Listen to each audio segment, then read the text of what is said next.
Jadi yang terbaik si karyawan pintar. Pernahkah Anda bertanya-tanya, bagaimana Nike, merek olahraga terbesar di dunia mencapai puncaknya? Dan bagaimana mereka sekarang menghadapi tantangan berat yang mengancam posisi mereka? Dalam video ini, kita akan mengupas sejarah Nike, masa kejayaannya, dan tantangan besar yang mereka hadapi saat ini. Tonton sampai habis, untuk tahu pelajaran berharga yang bisa kita ambil dari perjalanan luar biasa ini. Halo semuanya. Saya senang kalian kembali di Si Karyawan Pintar, tempat di mana kita selalu belajar dari kisah-kisah menarik di dunia bisnis dan karir. Hari ini, kita akan menyelami perjalanan luar biasa Nike, dari awal yang sederhana, sampai mereka menjadi ikon global, dan sekarang menghadapi tantangan besar. Ini bukan sekadar cerita merek, tetapi juga tentang ketahanan dan inovasi. Chapter 1. Awal perjalanan, dari mimpi menjadi ikon. Kita mulai dari tahun 1964, ketika Phil Knight dan pelatihnya, Bill Bowerman mendirikan Nike dengan nama Blue Ribbon Sports. Dengan modal sederhana, mereka membawa sepatu dari Jepang untuk dijual di Amerika. Namun, pada tahun 1971, segalanya berubah dengan kelahiran merek Nike dan logo shoes yang terkenal. Visi mereka bukan hanya untuk menjual sepatu, tetapi untuk memberdayakan atlet di seluruh dunia. Melalui kerja keras dan kreativitas, mereka menciptakan fondasi yang akan membawa Nike ke puncak dunia olahraga. Chapter 2. Era kejayaan Nike, menjadi raja dengan Air Jordan dan Just Do It. Di tahun 1980-an, Nike benar-benar mencatatkan namanya dalam sejarah. Saat itu, olahraga bukan sekadar kompetisi, ia menjadi bagian dari budaya pop dan gaya hidup sehari-hari. Kolaborasi Nike dengan Michael Jordan serta peluncuran seri Air Jordan, tidak hanya mengubah bisnis sepatu, tetapi juga menjadi fenomena budaya global. Sepatu ini bukan sekadar produk, Air Jordan menjelma menjadi simbol kepercayaan diri, kebebasan, dan ekspresi diri yang berani. Nike kemudian memperkenalkan slogan ikonik mereka. Just Do It. Kalimat yang sederhana namun sangat kuat ini menginspirasi jutaan orang untuk melampaui batas diri.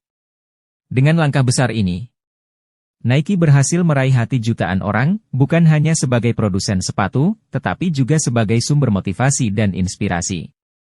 Inilah masa di mana Nike tumbuh menjadi lebih dari sekadar perusahaan, mereka menjadi bagian dari kehidupan dan impian orang-orang di seluruh dunia. Chapter 3. Tantangan di tengah dominasi pasar.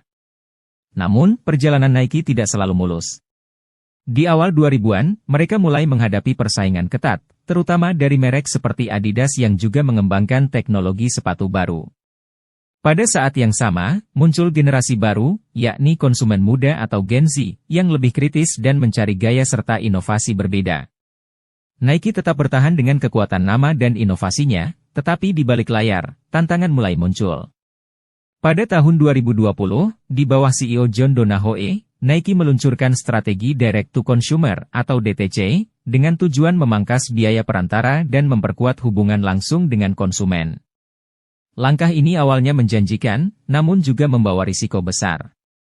Banyak mitra pengecer utama diputus, yang secara tak terduga mengurangi aksesibilitas dan eksklusivitas produk Nike di pasar retail.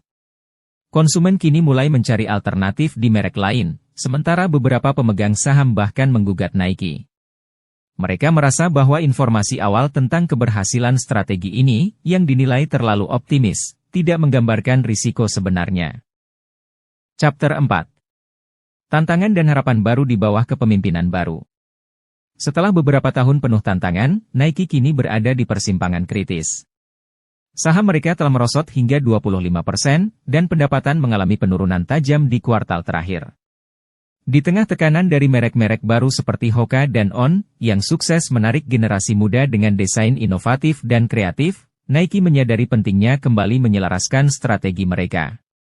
Di bawah kepemimpinan baru Elliott Hill, Nike ingin meremajakan kembali daya tariknya untuk konsumen Gen Z, yang menginginkan produk yang lebih unik dan personal. Namun, langkah ini bukan tanpa tantangan. Sejumlah talenta kunci di tim inovasi Nike, yang sebelumnya memimpin berbagai proyek kreatif, telah meninggalkan perusahaan, sebagian besar karena perubahan besar yang dibawa oleh strategi direct to consumer. Kepergian mereka ini melemahkan kekuatan tim inovasi Nike, membuat mereka lebih lambat dalam merespons tren pasar yang terus berubah. Hill memahami bahwa generasi baru tidak lagi terpaku pada model klasik seperti Air Jordan atau Air Force 1. Sebagai langkah awal, ia memperpanjang kemitraan dengan NBA dan WNBA selama 12 musim, untuk menghidupkan kembali perhatian publik terhadap merek ini. Namun, ia juga menyadari bahwa untuk menarik minat Gen Z, Nike perlu menghadirkan desain-desain yang segar dan berani, sambil tetap mempertahankan kualitas dan nilai-nilai yang membuat merek ini mendunia. Chapter 5. Kesimpulan. Perjalanan Nike adalah pengingat bahwa tidak ada kesuksesan yang abadi di dunia bisnis.